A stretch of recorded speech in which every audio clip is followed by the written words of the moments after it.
Okay. Good morning, student. Now, page number 10, topic terminology of accounting. Terminology of accounting का मतलब होता है कि अकाउंटिंग में कौन से वर्ड्स होते हैं, जो अकाउंटिंग के कौन से एलिमेंट होते हैं जो हम अकाउंटिंग में यूज़ करते हैं। स्पेसिफिक, जिसमें अकाउंटिंग द स्पेशल वर्ड होता है, स्पेशल कैरेक्टरिस्टिक, जिसका मीनिंग पहले क्लियर होना चाहिए और फिर हमें पता चलेगा कि उसको अकाउंटिंग में कैसे कैसे यूज़ किया जाता है। जैसे सबसे पहले होता है कि business transaction. Business transaction means exchange of product or service or business between two or more person um, in the form of cash or credit. Business transaction का सिंपली मतलब ये होता है कि हमने एक्सचेंज किया या फिर प्रोडक्ट या फिर सर्विस, कोई भी दो या दो से ज़्यादा पर्सन में हमने कोई भी ट्रांजेक्शन्स, कोई भी प्रोडक्ट या सर्विस को एक्सचेंज किया, जैसे कि हमने कुछ ख़रीदा हो या हमने कुछ बेचा हो, कुछ भी चीज़, उसमें आइदर वो कैश में हो सकता है या क्रेडिट में हो सकता है। Cash transactions. अब कैश ट्रांजेक्शन्स का मतलब ये होता है कि जैसे कि यहाँ पे दिया है, goods of ₹5,000 sold to Rajinikanth for cash. मतलब हमने 5,000 का सामान रजनीकांत को बेचा है, वो भी किस में बेचा है, कैश में बेचा है। तो कैश ट्रांजेक्शन का मतलब होता है कि जिसमें हमने कैश मतलब हमने तुरंत ही सामान बेचा या सर्विस बेचा और बदले में हमको पैसे मिल गए, तो वो होता है हमारा कैश ट्रांजेक्शन। जैसे कि गुड्स हमने रजनीकांत को बेचा कैश में, या हमने कुछ चीज़ परचेज़ किया और हमको ऑन द स्पॉट पैसे मिल गए हैं, तो वो हमारा कैश ट्रांजेक्शन होता है। सेकेंड होता है credit transaction. Credit transaction, goods of ₹5,000 sold on credit to Rajinikanth with condition to pay the amount within 10 days। Credit transaction का मतलब क्या होता है कि हमने सामान बेचा है या फिर सामान परचेज किया, कुछ भी किया है। जैसे कि यहाँ पे एग्जांपल दिया है कि हमने 5,000 का सामान रजनीकांत को सेल किया है लेकिन क्रेडिट में, और हमने उसमें कंडीशन क्या रखी है कि हमारा जो भी पेमेंट होगा वो विथिन 10 days के अंदर हो जाएगा। मतलब हमने सामान उधार में उसको बेचा है और हमने उसको क्रेडिट पीरियड दिया, हमने उसको टाइम दिया है कि 10 दिन के अंदर आप हमें 10 दिन के अंदर आप हमें पैसे दे देना। तो वो होता है कि हमने क्रेडिट में, मतलब हमने उधार में बेचा है। जब भी हम क्रेडिट में कुछ भी चीज़ सोल्ड करते हैं, आइदर हम उसमें हमारी कंडीशन, हमारा टर्म्स जो भी हमने वो यूज़ किया होगा, या फिर हमने पर्सन का नाम रिकॉर्ड किया होगा। इवेंट।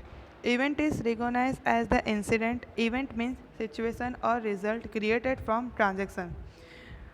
अब इवेंट का मतलब होता है कि इवेंट को हम इंसिडेंट से रिकॉग्नाइज कर सकते हैं, जैसे कि कोई सिचुएशन कुछ हुआ है और जिससे हमें ट्रांजेक्शन पता चला। जैसे कि एग्जांपल यहाँ पे दिया है, assume that goods sold to Rajinikanth is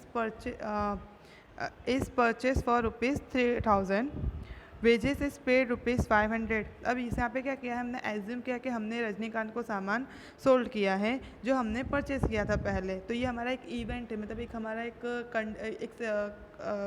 situation था जिसके थ्रू हमने ट्रांजैक्शन रिकॉर्ड किया कि भाई हमने जो सामान पहले परचेज किया था उसको हमने अब सेल आउट कर दिया, फिर हमने एनालाइज किया कि हमको प्रॉफिट हुआ कि लॉस हुआ, तो उसको कहते हैं इवेंट। फिर capital. An investment made by the owner to commerce the business is known as capital. Capital का सिंपली मतलब होता है कि जो वो कैपिटल मतलब जो ऑनर, जो मालिक है, जो बिज़नेस का ऑनर है, वो जो इन्वेस्टमेंट करता है, जब कंपनी को स्टार्ट करना है और वो खुद के घर से जो पैसे लेके आता है और कंपनी को पूरा स्टार्ट करता है, उस पैसे को, वो इन्वेस्टमेंट को कहते हैं हम लोग कैपिटल। कैपिटल हमेशा बिजनेस के लिए, जो भी बिजनेस है, जो भी हमारा एंटरप्राइज है, उसके लिए वो असेट का फॉर्म होता है, वो असेट होता है क्योंकि वो ऑनर जो है वो खुद के घर से पैसे ला के बिजनेस में डाल रहा है, वो कैपिटल होता है। कैपिटल को हम मेज़र कर सकते हैं in the terms of money, जैसे कि यहाँ पे एग्जांपल दिया है, to commerce the business owner has brought ₹10,000 cash, furniture 6,000, goods of ₹8,000। यहाँ पे क्या बोला है कि बिज़नेस स्टार्ट करने के लिए ऑनर है, जो मालिक है, वो घर पे से अपने पैसे, कितने पैसे ला रहा है, 10,000 कैश लेके आ रहा है, 6,000 का फर्नीचर ला रहा है और गुड्स ला रहा है, सामान ला रहा है 8,000 का। तो हमने ये सबको प्लस किया, 10,000 प्लस 6,000 प्लस 8,000, टोटल हुआ 24,000। मतलब ऑनर का कैपिटल कितना हुआ, 24,000। जो ऑनर टोटल कितने पैसे लेके आ रहा है, 24। तो हम लोग कैपिटल हमने यहाँ पे कैलकुलेट किया 24,000। उसके बाद होता है drawing. For creation of capital, owner of the business provide his personal property to the business. Personal asset given by the owner become asset of business. When the owner business withdraw asset from the business means cash or good for personal purpose, it is known as drawing. हमने इससे पहले क्या पढ़ा कि अगर honour खुद के घर के खुद के कुछ पैसे लेके आता है और बिज़नेस में इन्वेस्ट करता है और बिज़नेस चलाता है तो वो कैपिटल होता है। वैसे ही वो असेट और वो बिज़नेस के लिए असेट होता है। वैसे ही ऑनर अगर खुद की कुछ पर्सनल काम के लिए या फिर कुछ अपने पर्सनल रीज़न के लिए बिज़नेस में से थोड़े से पैसे या बिज़नेस में से सामान निकालता है अपने पर्सनल काम के लिए तो उसे हम करते हैं, उसे बोलते हैं ड्राइंग। और वो ड्राइंग जो भी होता है वो जितना भी उसने कैपिटल लेके आया होगा ऑनर उसमें से हम ड्राइंग को माइनस करेंगे।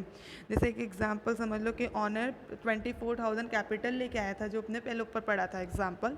अब उसमें से वो 4,000 है वो खुद के पर्सनल यूज़ के लिए वो 4,000 रुपये निकाल रहा है बिज़नेस में से। तो हम क्या करेंगे कैपिटल 24,000 ड्राइंग उसमें से माइनस करेंगे 4,000 और हमारा टोटल कितना हो जाएगा 20,000। ये हम एज्यूम करते हैं। तो कैपिटल का मतलब होता है कि ऑनर जो पैसे लेके आता है वो कैपिटल एंड ड्राइंग का मतलब होता है ऑनर जो पैसे बिजनेस से निकालता है अपने पर्सनल यूज़ के लिए। Liability amounts payable by the business for credit purchase or good asset or amount payable for the borrow money is known as the liability। अब लाइबिलिटी का मतलब क्या होता है कि हमें जो भी हमने अमाउंट जो हमको पे करना है जो भी बिज़नेस है और बिज़नेस में जो अमाउंट हमें दूसरे को पे करना है या फिर हमने किसी के पास से पैसे उधार लिए थे बोरो किए थे वो हमारी होती है लाइबिलिटी जिसको हम बोलते हैं कर्जा। लाइबिलिटी का सिंपली वर्ड अगर डिनोट करें तो लाइबिलिटी का मतलब होता है कर्जा कि हमारे बिजनेस में जो भी कर्जा है जैसे हमने किसी से पैसे लिए हैं या हमने किसी पास से उधार सामान खरीदा है और जो हमको बाद में पे करना पड़ेगा तो वो हमारी लाइबिलिटी होती है। अब लाइबिलिटी दो टाइप्स की होती है, एक इंटरनल होती है और एक एक्सटर्नल होती है। इंटरनल लाइबिलिटी जिसमें होता है current liability, non current liability. Internal liability का मतलब होता है कि वो लाइबिलिटी जो ऑनर्स के अंदर हुआ जैसे कि ऑनर ने खुद से कोई चीज़ है जो ऑनर ने खुद अपने पेएबल उसको खुद से कुछ उसने अपने नाम पे उधार लिया था या फिर ऐसा कुछ जो सब पेएबल करना है वो इंटरनल मतलब वो जो बिज़नेस के अंदर ही है। एक्सटर्नल लाइबिलिटी में भी होता है current liability and non current liability. External liability का मतलब होता है कि जैसे हमने किसी वजह से सामान बोरो किया था, जैसे मैंने सामान परचेज़ किया था और मैंने उधार में परचेज़ किया था 10 दिन के लिए मैंने 10,000 का कोई सामान लिया है और वो मैंने उधार में परचेज़ किया है किसी और मतलब बिज़नेस के बाहर से किसी और से मैंने परचेज़ किया तो मेरी एक्सटर्नल लाइबिलिटी मतलब मेरे ऊपर कर्जा है और मेरा वो बाहर का कर्जा है जो मुझे बाद में पे करना पड़ेगा। उसके बाद है asset. There are the two important concepts in business, liability and asset. We have obtained the information about liability. Now let us have information about asset. Under double entry system, at one side liability take place and simultaneously on other side asset emerge at the time of commercial of business. अब asset हमारे business के अंदर दो main concept होते हैं जो होता है एक लाइबिलिटी और असेट। लाइबिलिटी हमने ऊपर ऑलरेडी डिस्कस किया कि लाइबिलिटी का मतलब बिजनेस के ऊपर कितना कर्जा है वो लाइबिलिटी बिजनेस की। एंड असेट का मतलब असेट जो हम यहाँ पे भी पढ़ने वाले हैं। हमारे बिजनेस के अंदर डबल एंट्री सिस्टम होता है मतलब एक साइड दो एंट्री होता है, एक होता है डेबिट एक होता है क्रेडिट। तो सेम एक हमारे लाइबिलिटी साइड कुछ एंट्री होती है, साइमल्टेनियसली हमारी कोई एंट्री होती है जो हमारी असेट साइड होती है। Asset means any such tangible or intangible product or item which is ownership or business and has economic value. In other words, asset means economic resources which are held by the owner and the form of their acceptation economic benefit of the business in future. Asset का मतलब होता है simply बोला जाए तो asset मतलब वो product जो टेंजिबल हो या इनटेंजिबल। टेंजिबल मतलब जिसको हम फिजिकली देख सकते हैं और इनटेंजिबल मतलब जिसको हम टच नहीं कर सकते। ऐसे सारे प्रोडक्ट जो ऑनरशिप के मतलब बिजनेस में जो ऑनर है उसने लाया है लेकिन उसको इकोनॉमिक बेनिफिट हो रहा है जैसे कि लैंड है, मशीन, बिल्डिंग, ये सारे क्या है हमारे असेट है जो हमारे लिए हमारा बिजनेस में ऑनर का है लेकिन उससे उसे इकोनॉमिक बेनिफिट हो रहा है। जैसे मशीन यूज़ कर रहा है तो उससे प्रोडक्ट बन रहा है और प्रोडक्ट को सेल करके उससे प्रॉफिट मिल रहा है तो वो हमारा असेट होता है जिसकी इकोनॉमिक लाइफ होती है और जो हमारे बिजनेस के लिए एक प्रॉपर्टी होती है। असेट को 3 पॉइंट में क्लासीफाई किया गया है, non current asset, current asset, फिटनेसनेस असेट। नॉन करेंट एसेट का मतलब होता है, जैसे कि एग्जांपल यहाँ पे दिया है, non current asset are identified on the basis of time, like non current liability, non current asset are also period more than 1 year, they also known as the long term asset they of fix asset. अब long, जैसे कि हमारा long liability होता है, वैसे हमारा asset में भी होता है long non current asset. Non current asset को हम टाइम के हिसाब से डिसाइड करते हैं। अगर कोई एसेट है जिसका टाइम पीरियड लॉन्ग है, जैसे कि 1 साल से ज़्यादा है, तो उसको हम क्या कंसिडर करते हैं, नॉन करंट एसेट। जैसे कि लैंड है, बिल्डिंग है, मशीनरी है, फर्नीचर्स है, कॉपीराइट है, गुडविल है, ये सारा हमारा क्या है, नॉन करंट एसेट है, जिसका टाइम पीरियड, जिसकी लाइफ कितनी है, 1 साल से ज़्यादा है। जैसे बिल्डिंग है, लैंड है, ये सब की लाइफ 1 साल से ज़्यादा होती है, तो वो होती है नॉन करंट एसेट। अब उसके अंदर हमारा होता है टेंजिबल एसेट। टेंजिबल एसेट का मतलब वो एसेट जिसको फिजिकल एग्जिस्टेंट है, जिसको हम देख सकते हैं। जैसे कि हमारा एग्जांपल हो सकता है plant, furniture, land etcetera. Intangible asset का मतलब होता है कि वो एसेट जो हमारे कंपनी के लिए बहुत ही इंपॉर्टेंस होता है, लेकिन हम उसका फिजिकल एग्जिस्टेंट नहीं होता, मतलब उसको हम देख नहीं सकते, हम उसको टच नहीं कर सकते। जैसे कि एग्जांपल हमारा होता है copyrights, pattern, trademark, goodwill etcetera. फिर आता है current asset. Current asset, this asset are which kind those time duration is less than 1 year। Current asset का मतलब होता है कि वो एसेट जिसका टाइम पीरियड, मतलब जिसकी लाइफ 1 साल से कम होती है और जो बहुत जल्दी कैश में कन्वर्ट हो जाता है। जैसे कि stock, raw materials, bank cash balance, bank balance, फिर उस receivables, bill receivables etcetera. Liquid asset. Liquid asset are recognized as subcategory of current asset. All the asset excluding stock are recognized as the liquid asset. Liquid asset का मतलब होता है कि हमारा जो current asset है उसी को सब कैटेगरी में डिवाइड किया, जिसके अंदर होता है एक हमारा liquid asset. Liquid asset का मतलब, liquid asset में सारे current asset आते हैं एक्सेप्ट, मतलब उसमें से सिर्फ स्टॉक को लीव करके बाकी सारे जो बाकी सारे जो करंट एसेट होते हैं उसको हम लिक्विड एसेट बोलते हैं। जो तुरंत ही पैसे में कन्वर्ट हो सकता है, क्विकली जो पैसे में कन्वर्ट हो सकता है, उसको हम बोलते हैं liquid asset. Real asset means the asset have the value of reality. जो रियल एसेट मतलब जिसका वो एसेट जिसकी रियल में जो हमारा अभी जिसकी कीमत है, और अगर हम मार्केट में जाए तो उसकी वही कीमत है। जैसे कि एग्जांपल कैश बोल सकते हैं कि कैश हमारे पास हो या हम मार्केट में जाए, उसकी सेम रियल वैल्यू, मतलब रियल वैल्यू जिसकी हम पता कर सके, वो होता है हमारा real asset. Fitness asset do not have physical existence. Fitness asset मतलब होता है कि वो एसेट जिसकी फिजिकल एग्जिस्टेंट नहीं हो सकता है, जिसको हम देख नहीं सकते, जैसे कि इनटेंजिबल एसेट होता है, उसको हम बोलते हैं फिटनेस एसेट होता है। जो हमारा होता है जो हमारा हम उसे लिखते हैं, वो एसेट हमारा इंक्लूड भी होता है, लेकिन हम उसको मतलब जिसका फिजिकल एग्जिस्टेंट नहीं हो सकता। Receipt, when the money is received due to the convenience of business transaction, it is known as the receipt। जब हमको मनी मिलता है, जब हम मनी रिसीव करते हैं, हमने कोई ट्रांजैक्शन किया और हमें बदले में पैसे मिलने वाले हैं, और या फिर बदले में हमें मनी मिला है, तो उसको हम क्या बोलते हैं, रिसिप्ट, मतलब हमें पैसे मिले हैं।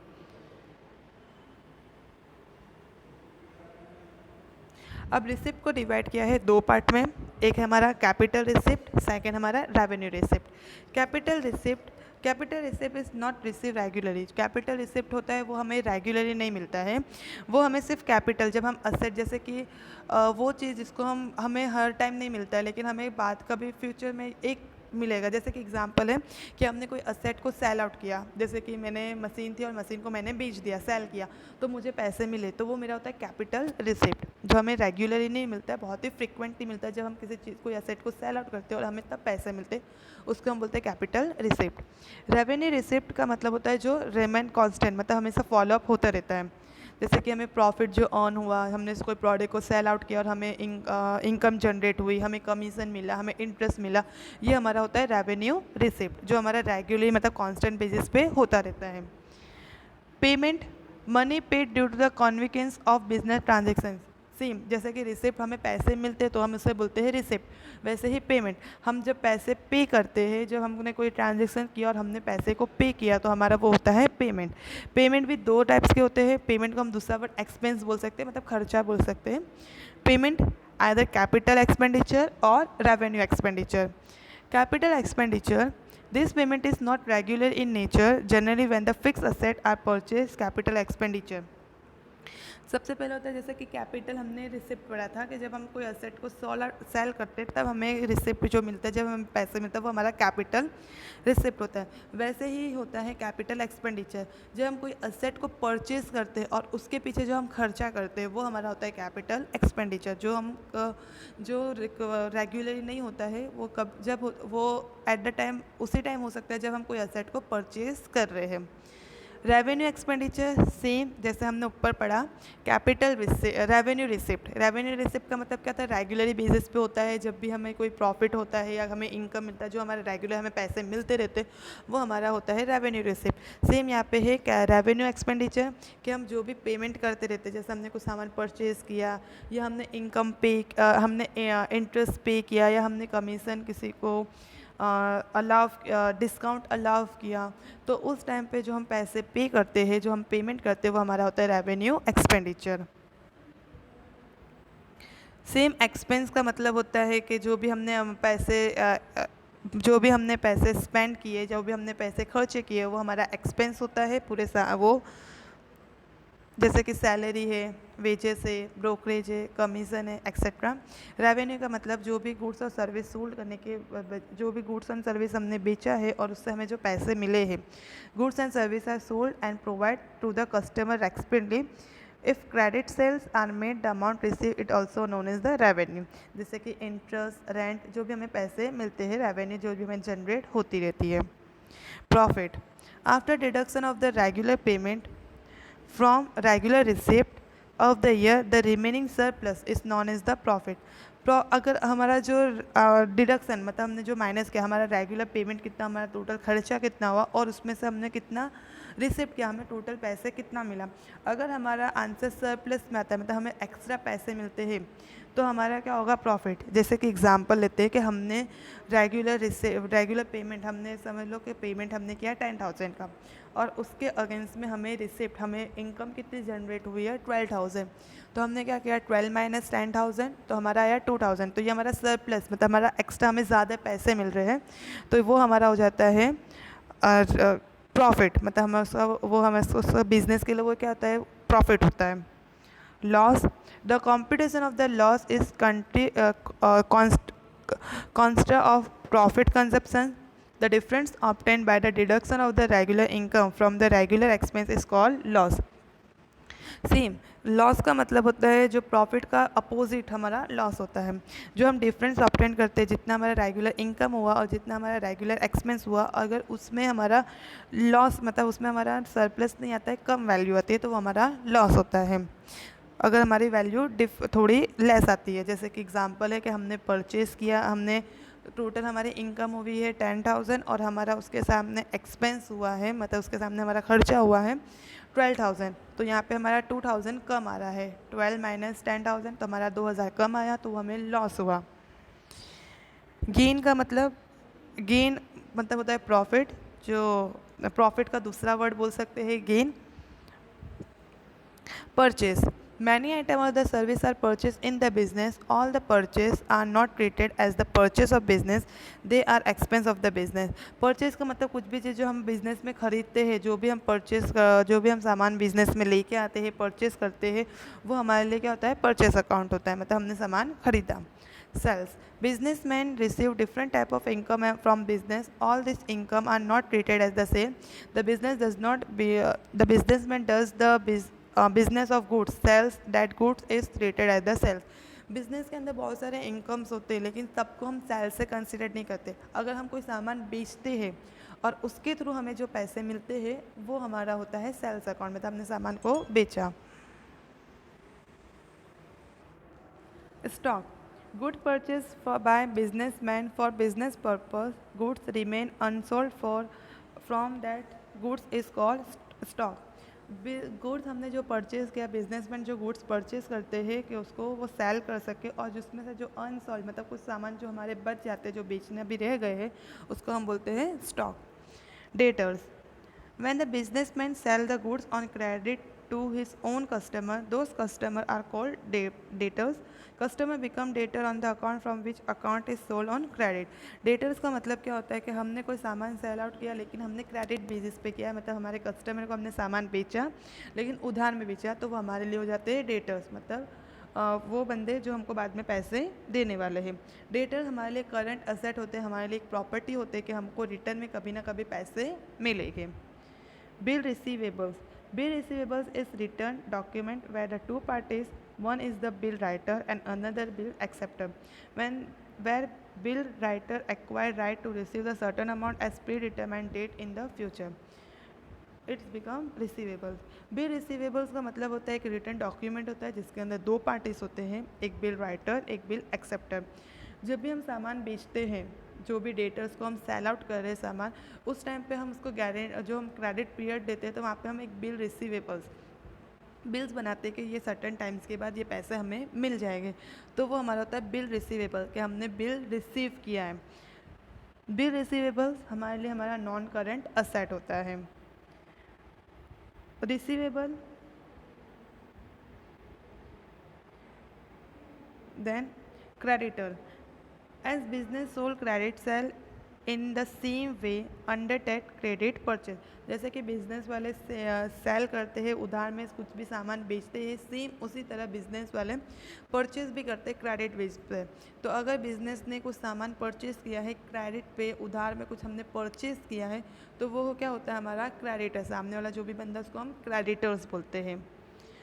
Bill payable, bills payable written document where the two parties, bill writers and bill acceptor, when the bill acceptor accept responsibility to pay the certain amount as the predetermined date in the future, it becomes payable.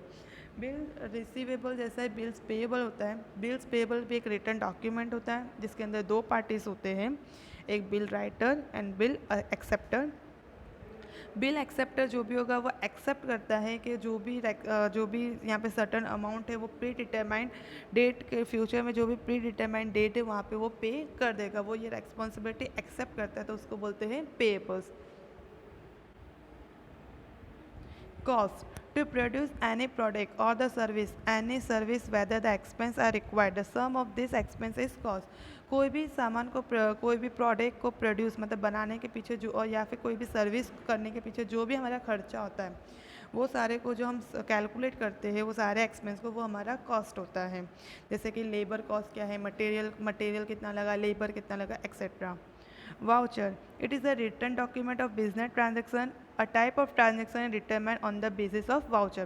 Voucher का मतलब एक return document होता है जो transaction के साथ होता है, ये एक डिटरमाइन करता है स्पेसिफिक वाउचर, मतलब ट्रांजेक्शन के साथ हमें मिलता है वाउचर के कितना एडिशनल कुछ टाइप ऑफ डिडक्टेड ट्रांजेक्शन, कुछ हमें माइनस करके जैसा डिस्काउंट हो गया या फिर कुछ हमें इंटरेस्ट मिल गया, वैसा सारा। Discount, image of discount is form of the purchase sales many times form total amount of purchase or the sale as per condition, certain amount deducted and net amount is paid।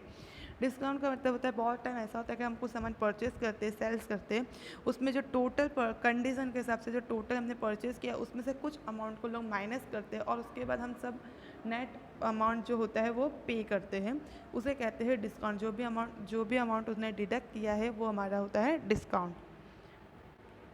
Trade discount, at the time of sale, a business person deducts certain percentage amount from the sale price, it is known as the trade discount। Trade discount is not recorded in the book। Trade discount मतलब अगर हम जब सामान sales करते हैं जो भी businessman है, वहाँ पे सर्टेन परसेंटेज या अमाउंट जो होता है वो सेल्स में से माइनस होता है, जिसको हम बोलते हैं ट्रेड डिस्काउंट।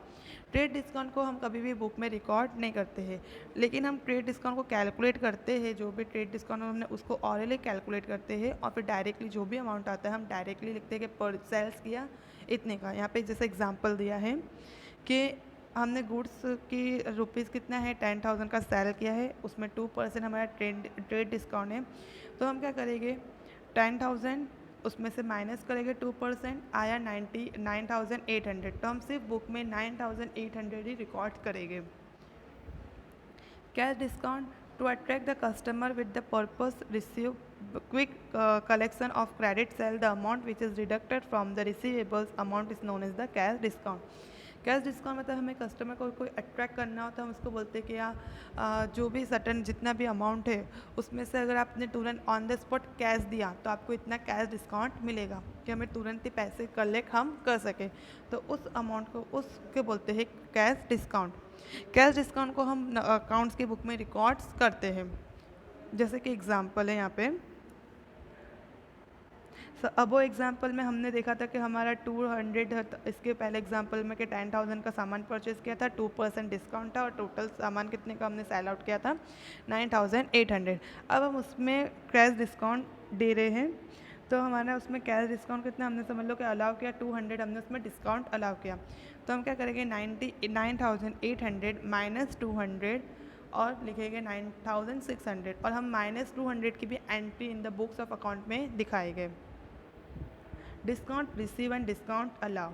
डिस्काउंट रिसीव का मतलब जब हम कुछ चीज़ परचेज़ करते हैं और हमारे अमाउंट लेस होती है, जैसे हमने सामान परचेज़ किया और सामने वाले ने हमको डिस्काउंट दिया, तो वो होता है डिस्काउंट रिसीव। डिस्काउंट रिसीव हमारे लिए बेनिफिट होता है। सेम डिस्काउंट अलाउ, जब हमने कुछ सामान सेल आउट किया और हमने उसमें डिस्काउंट सामने वाले को दिया, जैसे हमने सामान था 10,000 का और हमने उसको सिर्फ 8,000 में बेचा, तो हमने उसको 2,000 डिस्काउंट दिया। तो यहाँ पे हमने क्या किया, उसको डिस्काउंट अलाउ किया, तो वो हमारा एक्सपेंस हुआ और डिस्काउंट अलाउ हमारे लिए एक्सपेंस होता है, डेबिट होता है। Depreciation, depreciation is the expense of business. Every year the value of asset is reduced by the certain rate. Amount which is reduced is called a depreciation. Depreciation हमारे business के लिए एक expense होता है। हर साल जो भी हमारे असेट होती है, जो भी हमारी असेट होती है उसकी वैल्यू हर साल धीरे धीरे कम होती है। जैसे कि एग्जांपल हमने एक मशीन लिया है, तो मशीन हमने स्टार्टिंग में 50,000 की लिया, तो हर साल उसकी वैल्यू कम होती है। तो हर साल जो वैल्यू उसकी हम कम करते हैं, जो हम वैल्यू निकालते हैं, रिड्यूस करते हैं, उसको बोलते हैं डेप्रिसिएशन। डेप्रिसिएशन से हमें बेनिफिट ये होता है कि हमें टैक्स भरने में बेनिफिट्स मिलता है। Bad debt, when the goods are sold on credit by the business, a person whom sold goods is debtor of the business. From him the amount of sale is collected. Many times debtor of business may not be positioned to pay the full amount due to his weak financial condition. If the amount is not collected even after necessary effect, the amount which is not received is known as the bad debt.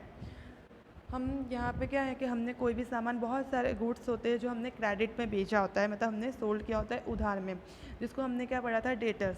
बहुत सारे time ऐसा होता है कि कोई condition होता है कि डेटर्स जो होते हैं कि जिसको हमने सामान बेचा है वो हमें पूरी अमाउंट, पूरे पैसे रिटर्न नहीं कर पाते। समथिंग कुछ बिजनेस के लॉसेस या फिर फाइनेंशियल वीक पोजीशन की वजह से वो हमें पैसे पूरे रिटर्न नहीं कर पाते। तो उस टाइम पे जो भी पैसे हमें नहीं मिले, हमने सारे इफेक्ट कर लिए लेकिन फिर भी हमें पैसे नहीं मिले और वो पैसे हमारे डूब गए, तो उससे क्या बोलते हैं बैड डेट। मतलब जो भी हमने पैसे, हमने सामान बेचा था उधार में और रिटर्न में हमें, जैसे हमने एग्जाम्पल के 5,000 का सामान बेचा था और हमें रिटर्न में सिर्फ उसने 4,500 रिटर्न किए, 500 उसने रिटर्न नहीं किया, तो हम वो 500 को क्या करेंगे कि वो हमारा बैड डेट हो गया, वो हमारे पैसे डूब गए, हमें लॉस हुआ। Solvent, in account, a person who pay his financial obligation regularly and those assets are more than liability, the person is known as solvent person. हमारे अकाउंट में अगर एक पर्सन है जिसकी असेट कम है और उसकी लाइबिलिटी बहुत ज़्यादा है, मतलब उसका असेट कम है और उसका कर्जा बहुत ज़्यादा है, तो उस पर्सन को हम क्या बोलते हैं, सॉल्वेंट। मतलब वो पर्सन को हम सॉल्वेंट पर्सन बोलते हैं। इनसॉल्वेंट,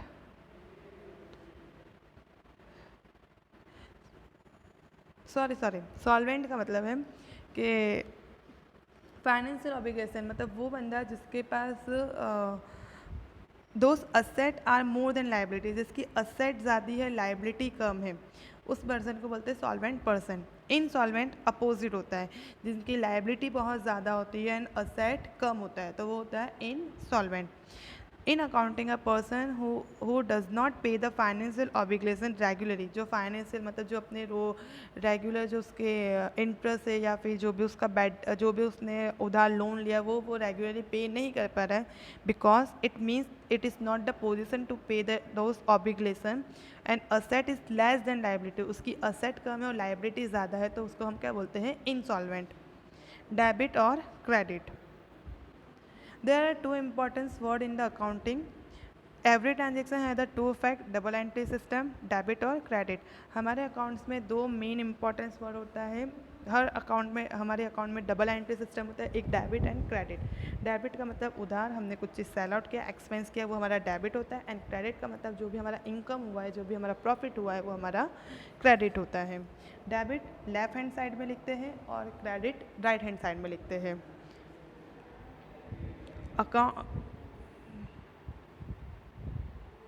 अब method of preparing account, method हम अकाउंट्स बनाते कैसे, तो अकाउंट हमारा चेंजिंग होता रहता है। दो टाइप्स के अकाउंट होता है प्रैक्टिस की लाइफ में, एक होता है देजीनामा सिस्टम, सेकंड होता है double entry system.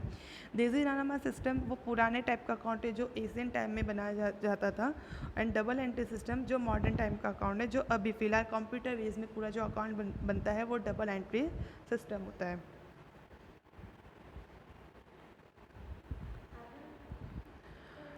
Step two prepare the account, accounts हम बनाते कैसे हैं। सबसे पहले होता है वाउचर, मतलब समथिंग कुछ ट्रांजेक्शन्स हुआ है जिसके हमें रिसिप्ट, या फिर हमने कोई ट्रांजेक्शन किया है और जिसका हमें रिसिप्ट मिला है। सबसे पहले हुआ कि वैलिड कोई ट्रांजेक्शन किया जिसका हमारे पास रिटर्न डॉक्यूमेंट है, वो first step voucher.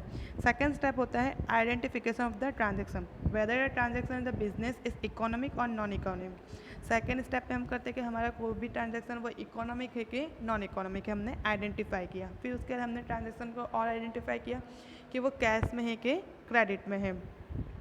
Third step recording of transaction, under this step economic transaction business are recorded. इसमें हम क्या करते हैं, रिकॉर्ड करते हैं। हमने जो भी ट्रांजेक्शन, पहले हमने ट्रांजेक्शन्स को रिटर्न डॉक्यूमेंट हमारे पास वैलिड है, फिर हमने उसको आइडेंटिफाई किया। थर्ड स्टेप हमने उसको रिकॉर्ड किया। Fourth step posting in ledger, हमने वो ट्रांजेक्शन को लेजर में पोस्टिंग किया, मतलब हमने सन्डे एंट्री किया और उसको फिर क्लासीफाई किया और फिर लास्ट में उसको हमने पोस्ट किया उसके वेरियस ऑफ उसके अकाउंट में। जैसे परचेस किया तो परचेस अकाउंट में लिखा, सेल्स किया तो सेल्स अकाउंट में लिखा।